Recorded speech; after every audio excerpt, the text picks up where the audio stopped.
During the fall of fascism and the execution of Benito Mussolini in 1945, Eda Mussolini, the eldest daughter of Benito Mussolini, experienced one of the most traumatic episodes of her life. She witnessed the execution of her father, hanged next to his lover Clara Petacci in Piazzale Loreto. Although she did not directly participate in the government, Eda had been very close to power as Galeazzo's wife. Ciano, Minister of Foreign Affairs and one of the most influential men in the regime. However, when her husband was executed on Mussolini's orders in 1944 for treason, Eda broke with her father and fled to Switzerland with secret documents known as the Ciano Diaries. There she was captured by the Allied authorities and later handed over to Italy, where she was imprisoned for 2 years. Upon her release, she lived discreetly and wrote her memoirs. Other descendants of Mussolini have also had a public presence in Italy. His granddaughter, Alessandra Mussolini, a former model and actress, was a member of the House of Representatives and a member of the European Parliament, defending the family legacy. His daughter, Caterina, showed political interest, albeit with a low profile. Rachele Mussolini, the dictator's great-niece, is currently a councillor in Rome for Fratelli. From Italy. Hanging shoes, the gruesome capture and execution of fascist leader Benito Mussolini. The Fiat 1100 sped along the highway between Milan and the small Italian town of Dongo. The driver, communist partisan Walter Audicio, better known as Colonel Valerio, was staring straight ahead, avoiding eye contact with his passengers. In the back seat, fascist leader Benito Mussolini and his mistress Clara Petacci were fidgeting nervously. Berlin had fallen to the Soviets and Allied troops were liberating Italy one town at a time in a relentless advance that promised the Duce's impossible return to power. Despite all this, Mussolini expected to be tried in a civilian court, and he held out a vague hope of escaping alive with his wife. The man riding in the back of the Fiat had created fascism throughout Europe. After seizing power in Italy, Mussolini served as a great inspiration to another dictator who would eventually die alongside his wife, Adolf Hitler. Although Mussolini's power proved to be much less than that of the Führer in the long run, the Italian expanded the nationalist movement with an iron fist throughout his country.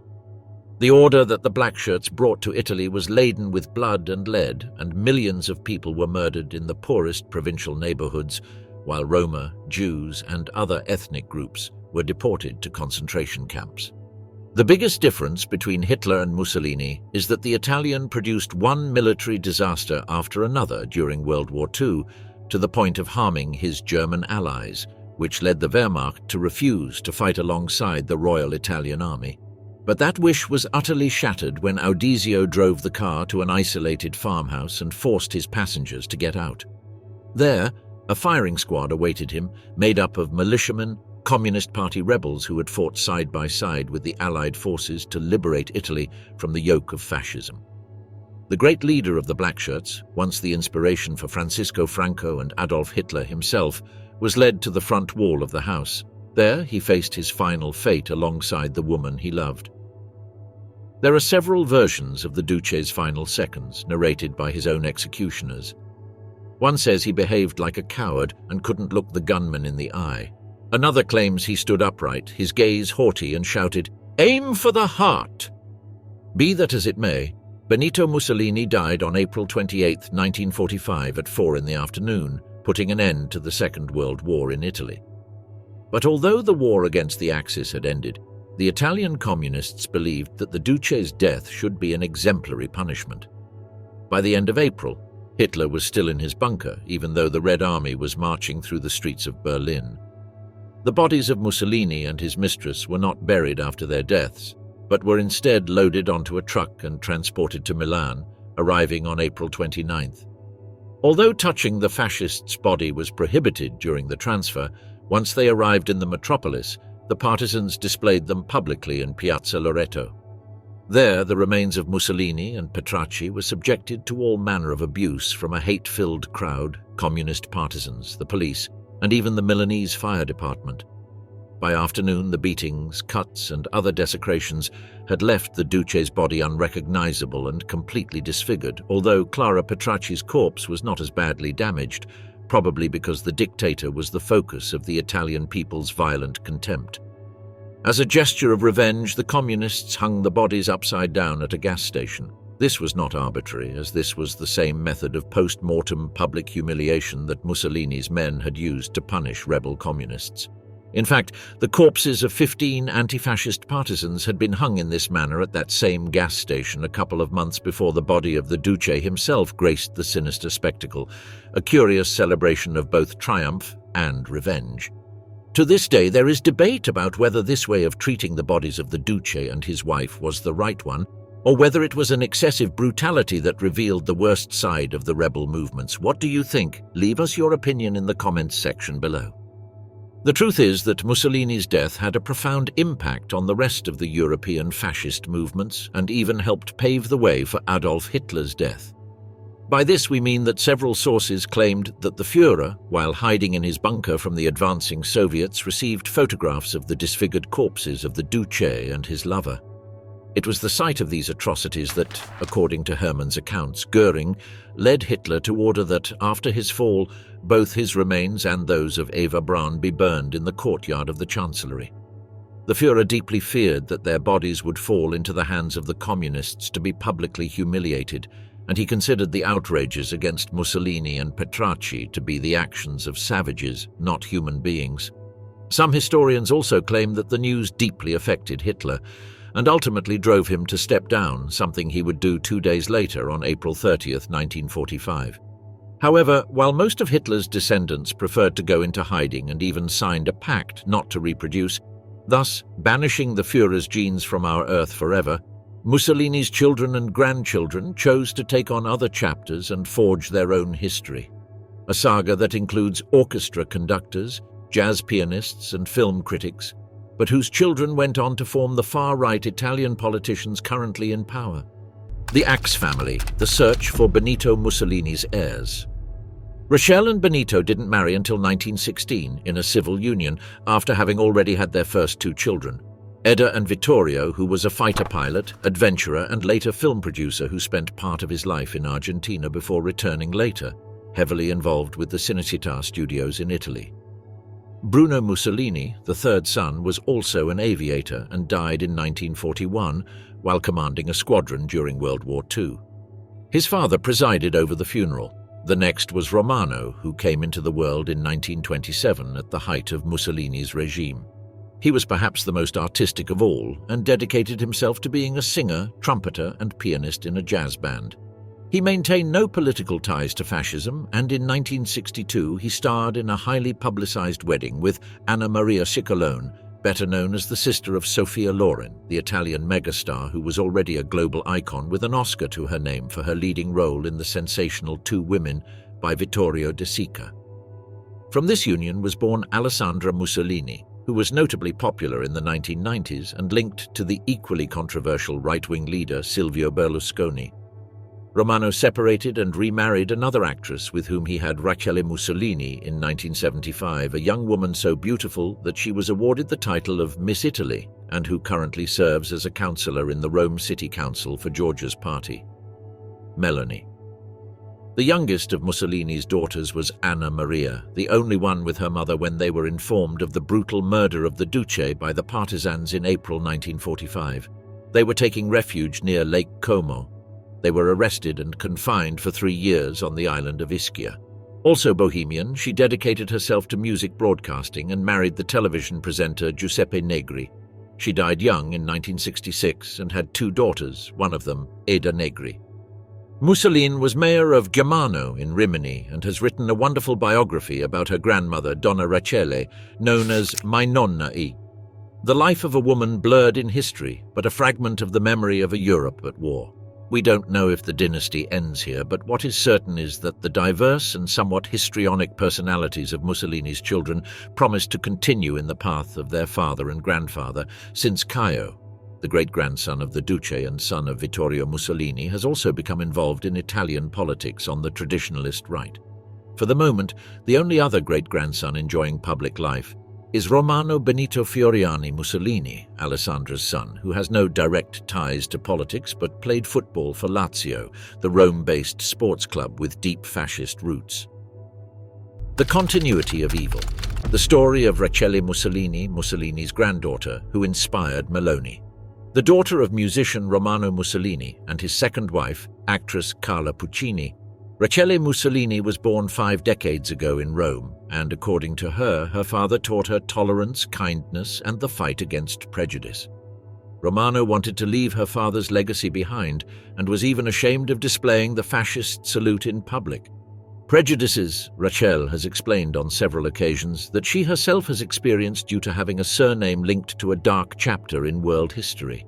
For more than 20 years, she has been linked to the political action of the far right in Italy, first when Rachele joined the National Alliance Party, a post-fascist organization led by Gianfranco Fini, and then when it was renamed Brothers of Italy, under the implacable leadership of the current Italian Prime Minister Giorgia Meloni as the movement's refounder in 2012.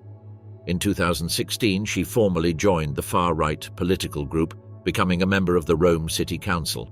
And in 2021, she became the most voted politician within Brothers of Italy.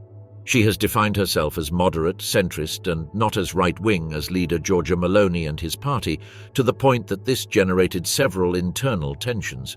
Rachele has publicly defended the idea of a progressive, secular family in opposition to the Catholic, conservative, and traditionalist vision of a segment of her party, although she respects it. Ultimately, these tensions led Rachele Mussolini to leave Meloni's party in 2024, justifying her departure to her fellow party members on the grounds of personal reasons and political sensitivity, while telling the media that she wanted to embark on a new path of her own. The truth is that while she does not renounce her family name, Rachele has attracted attention for her moderation despite her political tradition, even going so far as to take a stand for the LGBT community in the face of the attacks she suffered during the presentation of the Olympic Games in Paris.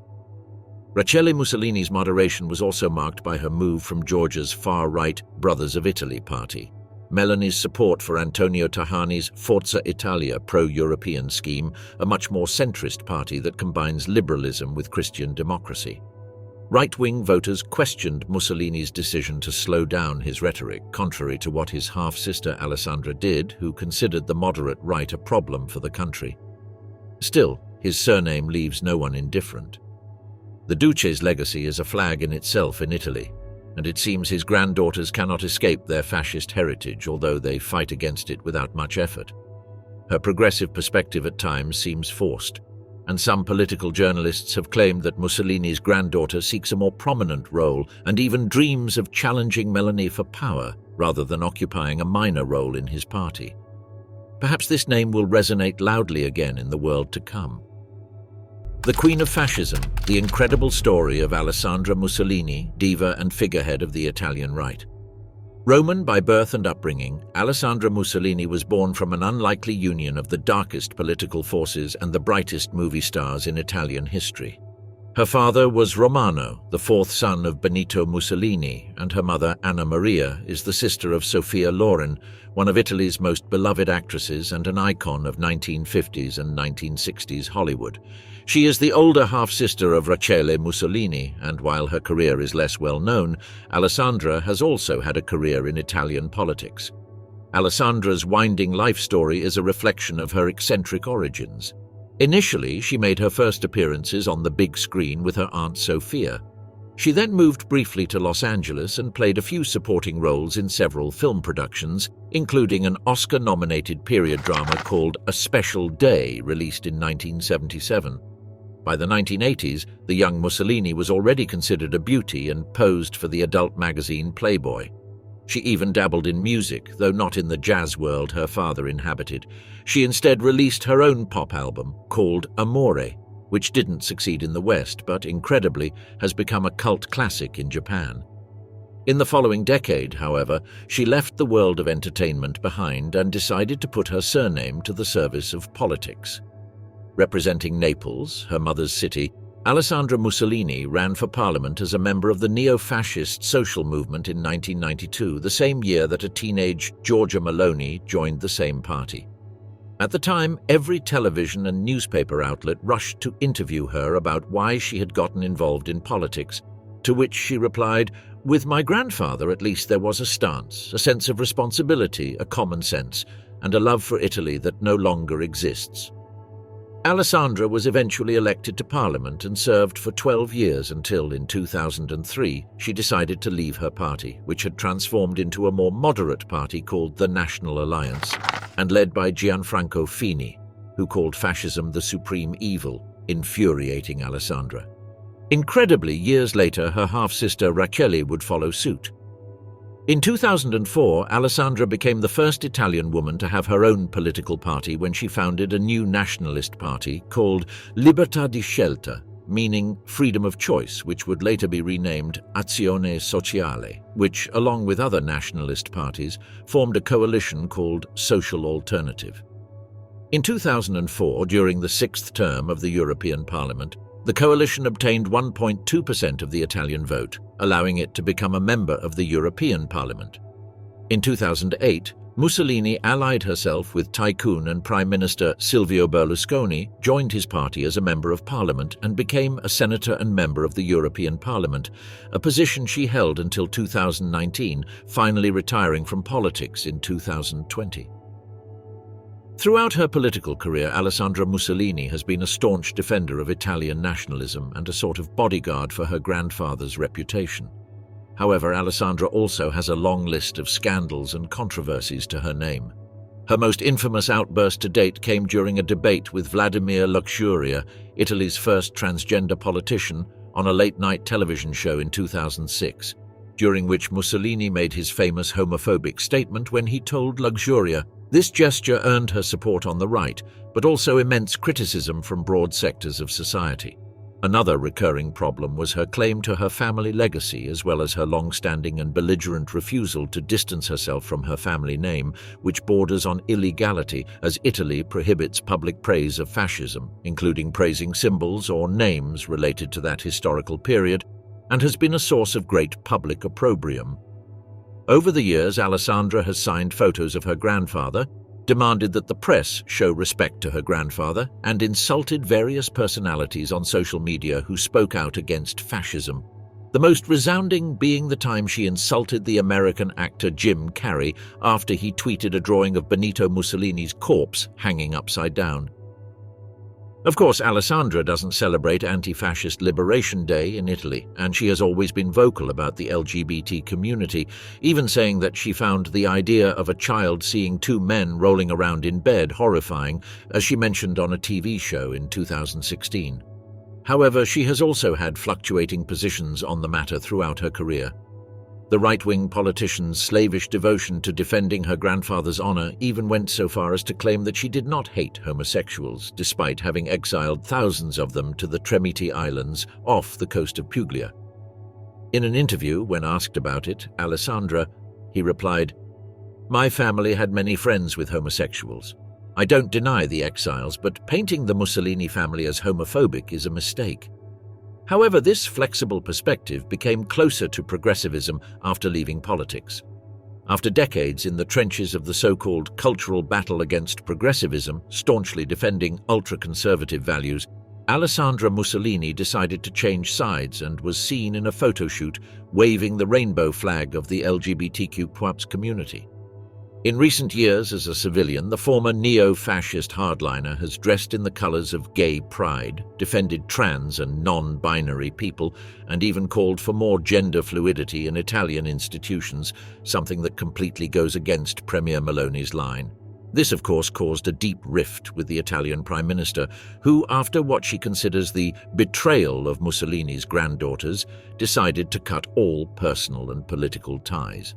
Today, Alessandra Mussolini is at the forefront of activists directly opposing the approach taken by Meloni's nationalist government, which has taken steps to make life more difficult for certain LGBTQ people living in Italy. For example, when Italian prosecutors attempted to strip birth certificates from children of same-sex families in 2023, Alessandra urged the European Parliament to intervene. "We must defend children from everyone and everything," she argued, calling for birth certificates to be recognized regardless of how the children in question were conceived. She also lamented the Italian government's move, calling it unworthy of a civilized country.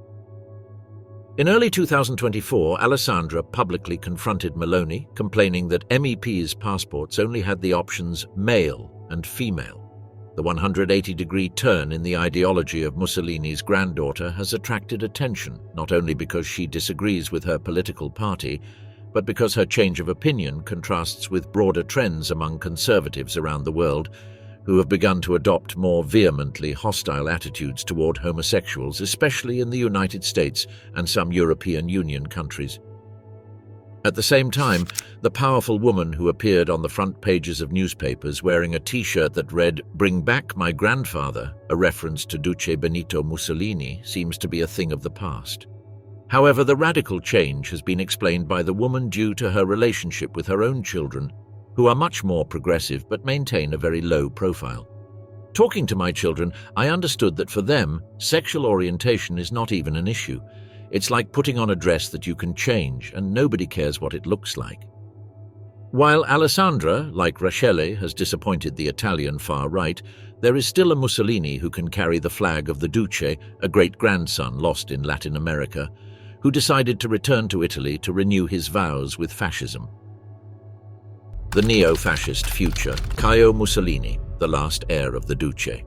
The surname Il Duce is an indelible symbol for regime nostalgics and the new Italian ultra-nationalist militants, and the word Mussolini, as the stories of Rachele and Alessandra show, is a trademark that guarantees at least a place in contemporary politics.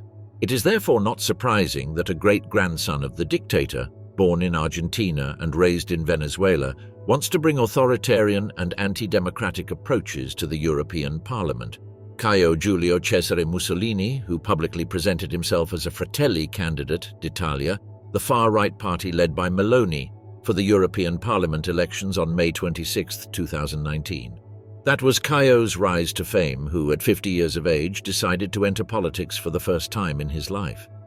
However, Caio has mentioned several times that he isn't particularly proud of his last name. In several interviews, he's mentioned, "In Italy, when I call a restaurant to reserve a table and they ask for my name, sometimes they hang up. Other times they call me back and say, 'Are you related?'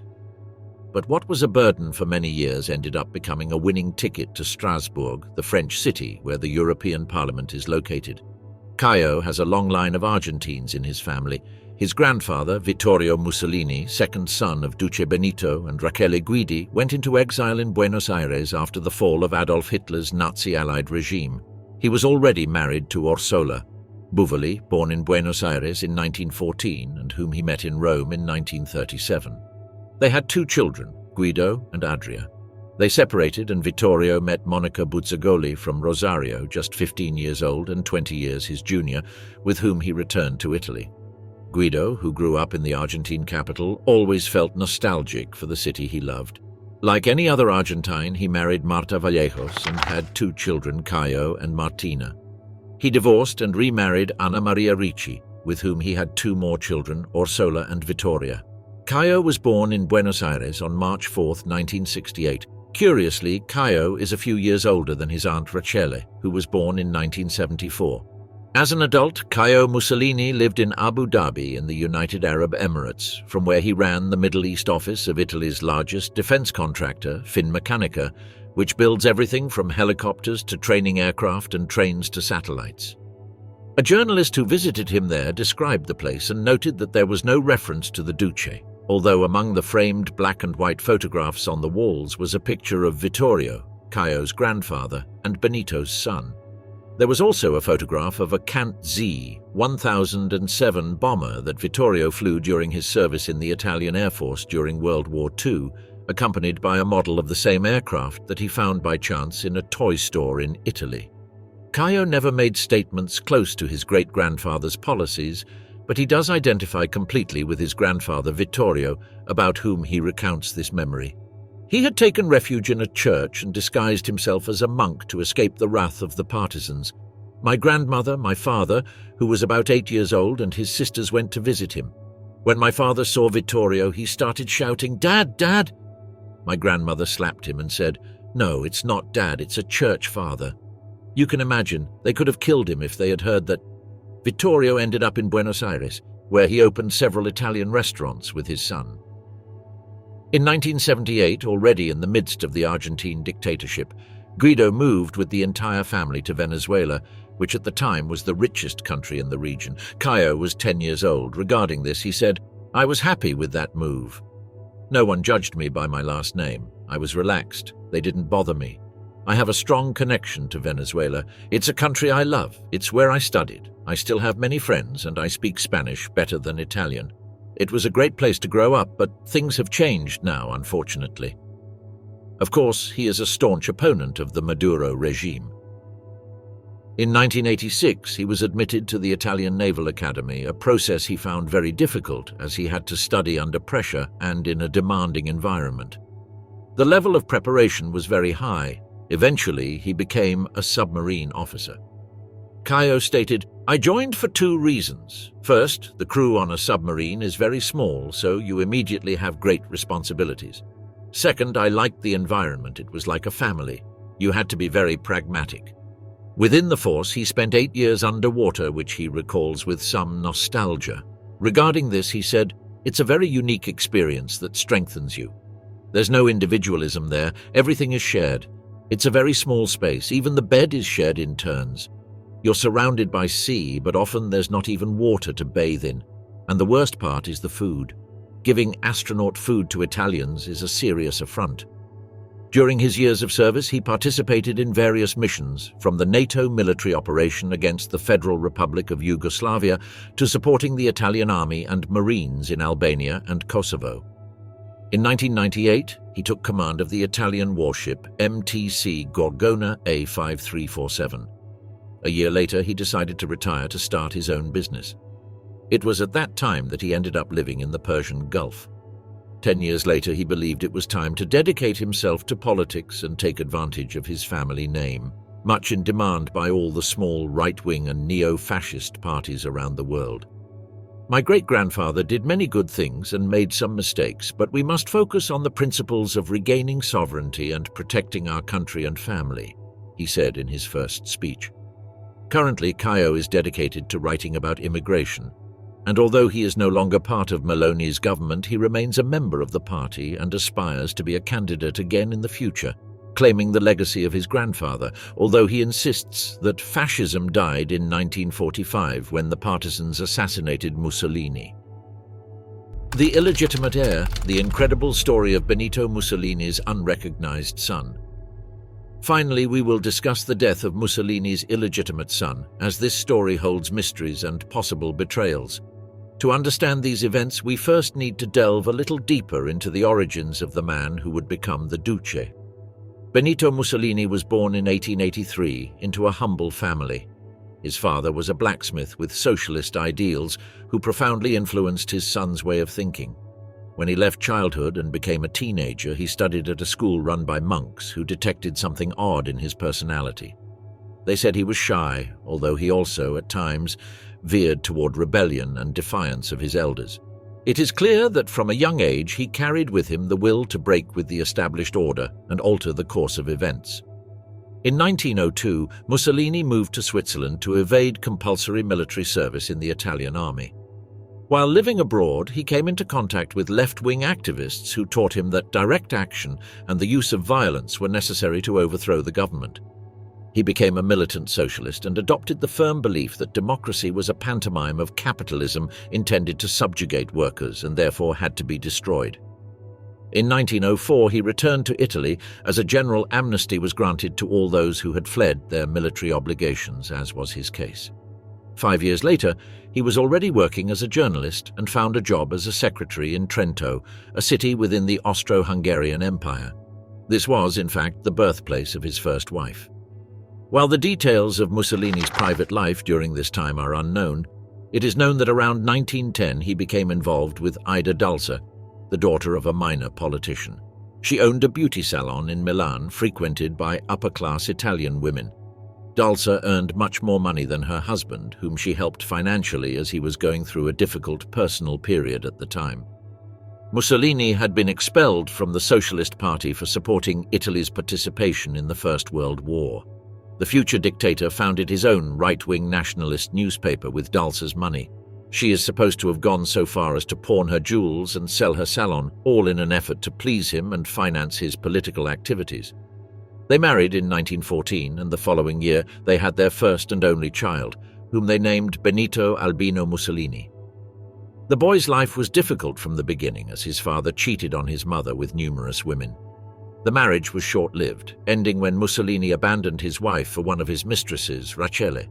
Guidi, with whom he had several more children. On the other hand, he never accepted Benito Albino, whom he never considered his true descendant, and did everything possible to forget his existence.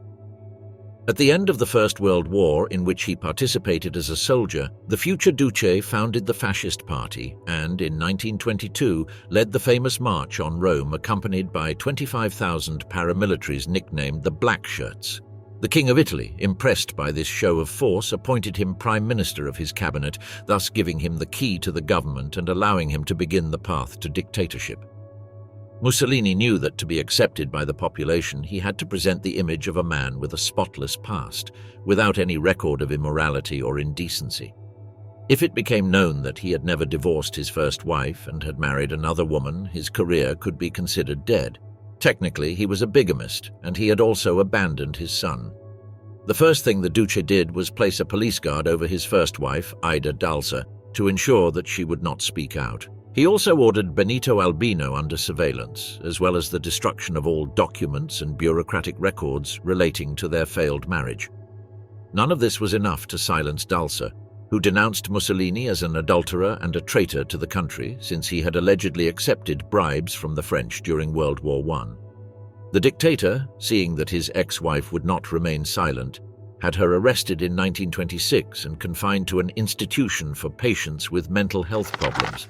Doctors agreed to declare her insane and incapable of caring for herself, and she was to remain there indefinitely. After 11 years in a straitjacket, Ida Dalsa died of unknown reasons, although it is suspected to have been due to a cerebral hemorrhage. As for the Duce's illegitimate son, fascist officers informed him that his mother had died as soon as she was arrested and sent him to an orphanage. When he was 15, he was adopted by a former police chief of the town of Sopramonte, who held deep sympathies with Mussolini's regime. Specialists speculate that this was the dictator's way of keeping the young man under control without coming into direct contact with him.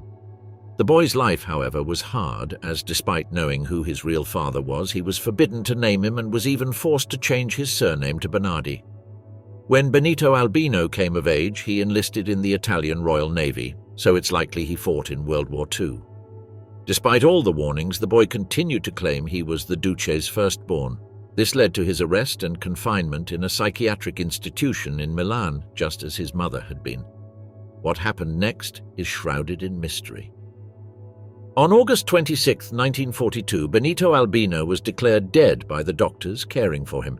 The cause of his death is unclear, as one version claims he died after being injected with an overdose of medicine to induce a coma. According to other sources, the hospital staff went too far by administering electric shock therapy to cure his supposed hallucinations about being Mussolini's son. Although in both cases it could have been a fatal error on the part of the doctors, the truth is that his father sought to silence him by any means necessary. Although it is impossible to know for sure since there are no documents to confirm it, it is highly likely that Benito Albino's death was an assassination ordered by the Duce himself. The death of the firstborn, Yakov's tragedy, Djougashvili, Stalin's son. On July 16, 1941, the Wehrmacht's Army Group Center attacked the Red Army at Smolensk, the heart of the eastern front of Adolf Hitler's massive Operation Barbarossa to conquer the Soviet Union. The battles began brutally, with Soviet soldiers flinging themselves against the German bullets as their leader, Joseph Stalin, had ordered that no man should surrender. At the start of the campaign, the Germans managed to advance through Smolensk, and hundreds of Red Army prisoners were counted among their casualties. But one in particular caught the attention of Nazi officials, as the soldier had torn off his identification from his uniform, unlike his comrades. After taking him to a POW camp, Nazi intelligence began investigating the anonymous Soviet soldier until one of his fellow inmates revealed his identity. It was Yakov. Djougashvili, the firstborn son of Joseph himself, Vissarionovich Djougashvili, better known as Stalin. Unbeknownst to the Wehrmacht, the son of their greatest enemy had been captured. Yakov Jugashvili spent more than 2 years in the hands of the Nazis until he was found dead behind the barbed wire of a concentration camp. On April 14, 1943, Yakov's body was found. Jugashvili was found hanging from the electric wire fences of the Sachsenhausen concentration camp, where, due to his importance, he had been placed alongside high-ranking British officials and political prisoners. Stalin's son did not get along with his cellmates, and there are many versions surrounding his death. Some claim that he was murdered by the Germans after Stalin refused to negotiate a prisoner exchange, which we will expand on later. Others argued that it was suicide, which is one of the most widely held and believed theories over time, although due to his complex relationship with Stalin, there are those who do not rule out the possibility that it was a covert Soviet operation to free the Germans of a powerful bargaining chip. Even the famous novelist Milan Kundera, dedicated it to Yakov Jugashvili, writes a chapter in his award-winning book, The Unbearable Lightness of Being, in which he claims that Stalin's son was murdered by his British cellmates who detested the Soviets' behavior, and while some of these theories are more widely accepted than others, doubt persists. To understand the complexity of the matter, we must understand that Joseph Stalin had an extremely difficult relationship with his son. Yakov was born in 1907, when Stalin was still a young revolutionary idealist, completely dedicated to the class struggle and without any political office. When he was just 9 months old, the boy's mother died, and Joseph decided to send his firstborn to distant relatives to be cared for, while he dedicated his entire life to the uprising of the proletariat. Thus, father and son were physically separated for more than 14 years, although the emotional distance would last forever. Even when a teenage Yakov decided to search for his father, who had already become People's Commissar of the Soviet Union, Stalin failed to bond with his son. Yakov's character made his father practically hate him, as he was a shy child, lacking affection and prone to depression. Stalin saw his teenage son as weak and cowardly. During his youth, Yakov began studying engineering in Moscow, but his father insisted that the young man enlist in the army, which he did, graduating as an artillery officer in 1941, a few weeks before the Germans advanced against the Soviet Union. Yakov's life. Fresh out of the military academy, he was sent to the front lines to resist Hitler's Operation Barbarossa at his father's personal request. Joseph Stalin wanted to make sure his sons wouldn't be cowards, and both Yakov and his half-brother, Artyom Sergeyev, were stationed in Smolensk, one of the regions that would first suffer the onslaught of the Wehrmacht. The Battle of Smolensk began on July 10, 1941, and was one of the main campaigns of Operation Barbarossa. Adolf Hitler's Army Group Center was ordered to advance on the Eastern Front at all costs, and Joseph Stalin in turn ordered his men that none should surrender. The leader of the Soviet Union had issued the order "not one step back," which required his officers to execute their own men if they wanted to surrender. And among these officers was Yakov, who served as a lieutenant in the 14th Howitzer Regiment of the 14th Tank Division of the Red Army. Stalin's son led his men during the first days of fighting, which were the worst for the Soviets. However, within a week, Yakov's position was overwhelmed by enemy forces, and his men were killed or captured. The day Stalin cried, "The cruel death of Yakov Jugashvili in a Nazi camp." This is where the story begins to branch out, as from the moment of his capture, the events have several versions. Some claim that Yakov refused Stalin's order and surrendered to the enemy along with his men, while another account claims that, as his men fled, Yakov remained at his post, shouting, "I am the son of Stalin, and I will not allow my men to surrender." This latter version has been taken as the official one, although this is contradicted by the fact that his identity was not confirmed until a few days later by the Germans, and that he himself had torn off his identification from his uniform. A week later, the Third Reich officially announced the capture of Stalin's son, news that did not sit well with the leader of the Soviet Union. Stalin believed this was a sign of weakness, and some close sources claim he would have preferred his son to disappear from the battlefield rather than fall into German hands. Meanwhile, the Nazis exploited Yakov's identity in their propaganda, particularly in photographs where he was seen smiling alongside Nazi officers and even dressed in an SS uniform. Jugashvili enjoyed preferential treatment, at least compared to his fellow Soviets who were tortured and starved by the Nazis. Stalin's son was sent to Sachsenhausen, a concentration camp for political prisoners and high-ranking prisoners of war, especially British officers.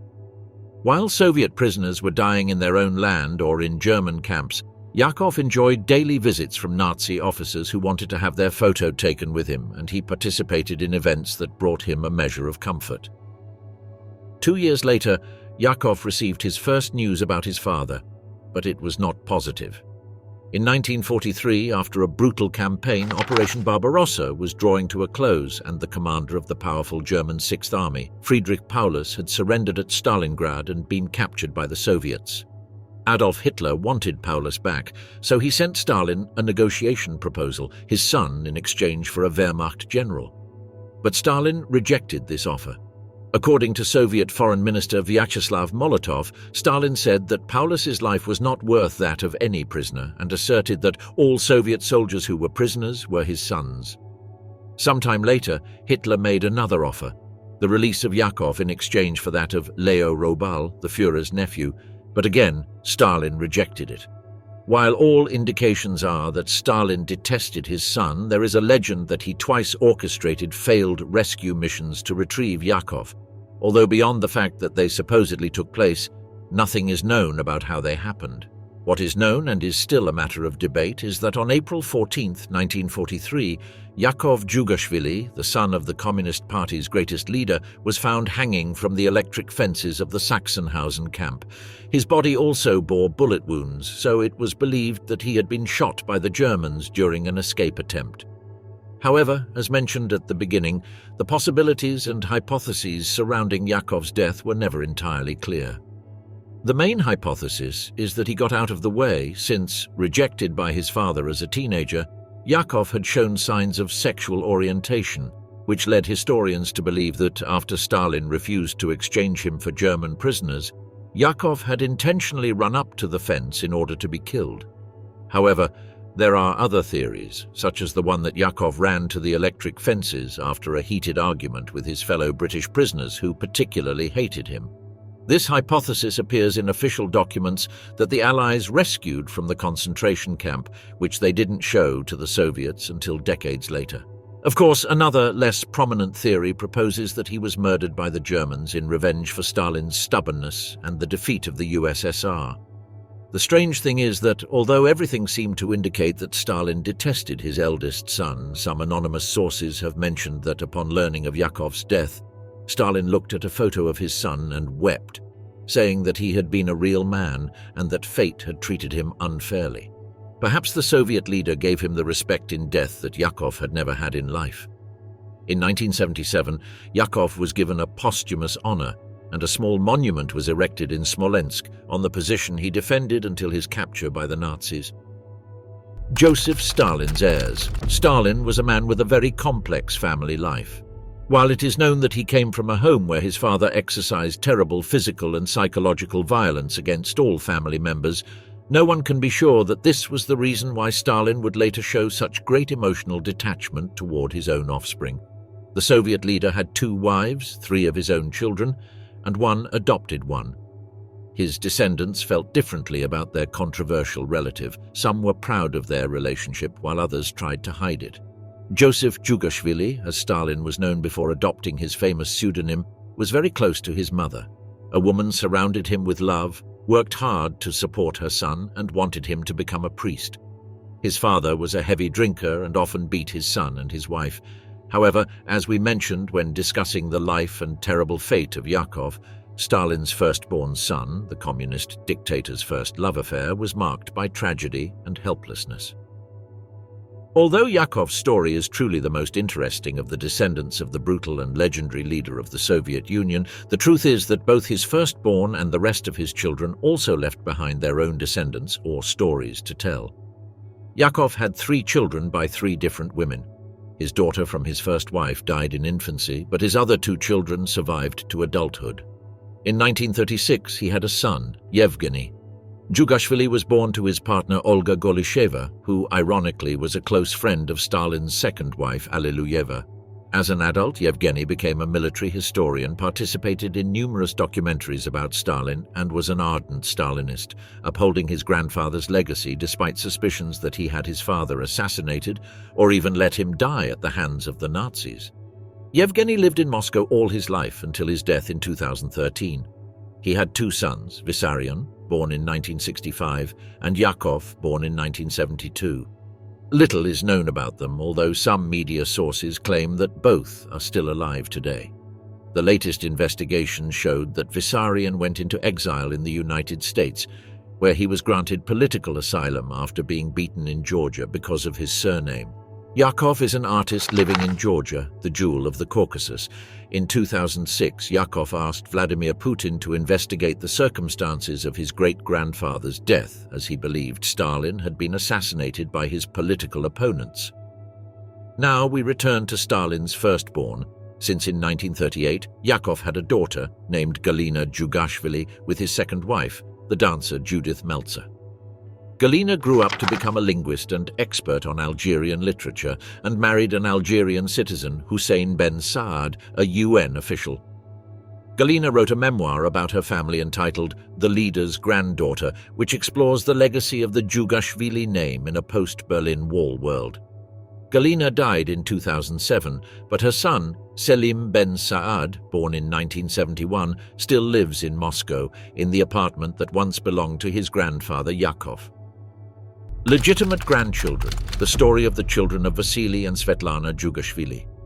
In 1918, 40-year-old Stalin married the daughter of a fellow revolutionary, Nadezhda Alliluyeva, 17, with whom he had two children, Vasily, born in 1921, and Svetlana, born in 1926. The relationship between the communist leader and Nadezhda was very turbulent, and in 1932, Stalin's wife left the family. This, of course, had an impact on the children's lives. Even as a child, Vasily was distinguished only by his playful nature and poor academic grades. The death of his mother marked a major change in his life. From that moment on, Joseph Stalin stopped visiting his children. Only the nanny and Stalin's head of security cared for Vasily and his sister, Svetlana. An officer, Sergei Yefimov, was in charge of constantly looking after the two children, who were more familiar with the corridors of the KGB than with those of their own home. Stalin received not only surveillance reports from Efimov, but also reports from Vasily, in which Stalin's son justified his pranks or reported on his caregivers. When Vasily turned 17, he expressed a desire to attend the Soviet Union's premier military aviation school located in Kacha. He was admitted thanks to direct state intervention, as Vasily's grades were unacceptable, and at first Stalin's son was even given special treatment, such as a single room, meals in the wardroom, and weekly rest leave. But his father personally intervened, and Vasily lost all these privileges. As an officer in the Red Army, Vasily rose rapidly through the ranks. At the beginning of World War II, he was inspector of the Air Force in the General Command. By December 1941, he was a major, and after a couple of months he was promoted to colonel. During the war, he participated in 26 aerial skirmishes and shot down 2 enemy aircraft. By the end of the war, he was a general, commander of the Air Division. He was promoted to Major General in 1946, Lieutenant General in 1947, and Commander of the Air Force in the Moscow Military District in 1948. However, he was demoted as a result of an aircraft accident during a military parade on July 27, 1952, when Vasily insisted that the planes fly despite bad weather, possibly due to drunkenness, causing 2 Tupolev 4 bombers to crash. Unlike Yakov and his sons, Vasily officially and proudly bore the surname Stalin. However, after his father's death, Vasily's fortunes took a turn. He was dismissed from the armed forces, imprisoned, and later exiled to Kazan and banned from living in Moscow. He was even forced to change his surname to Djugashvili. Vasily drank heavily and, according to official reports, died of alcohol poisoning, although some historians doubt this theory. In 1940, Vasily married Galina Burdinkaya, with whom he had 4 children, Alexander, Nadezhda, Vasily, and Svetlana, almost all of whom bore the surname Stalin. However, little is known about them. His granddaughter Anastasia, daughter of Vasily's daughter Nadezhda, is still alive. In addition, Vasily adopted the daughter of his 3rd wife and 2 daughters of his 4th wife, all of whom bore the surname Djugashvili. The most famous of Vasily's children was his son Alexander Vasilyevich Bodonsky, was born in 1941, right during the infamous Nazi invasion of the Soviet Union. Alexander was born with the surname Jugashvili, but changed it as an adult, taking advantage of his dedication to art, and used it as a pseudonym. Alexander was a theatre director and actor with good local recognition, which led him to work in several Moscow theatres and to become a teacher at some renowned institutes, although he never achieved international fame. According to some sources, as a young man, Alexander felt antagonistic toward his grandfather, but later came to, in his own words, realize the magnitude of his personality. At the same time, he criticized the fanatical attitude towards Stalin of his cousin Yevgeny, the aforementioned son of Yakov, who publicly denied the crimes his grandfather had committed. Alexander had no children and died of cancer at the age of 75 in 2017. Stalin's second daughter with Nadezhda Alliluyeva was Svetlana, who, despite barely having met her, decided to adopt her mother's surname as an adult. She was born in 1926 and was only 6 years old when her mother left her. In 1967, Svetlana fled the USSR and settled in the United States.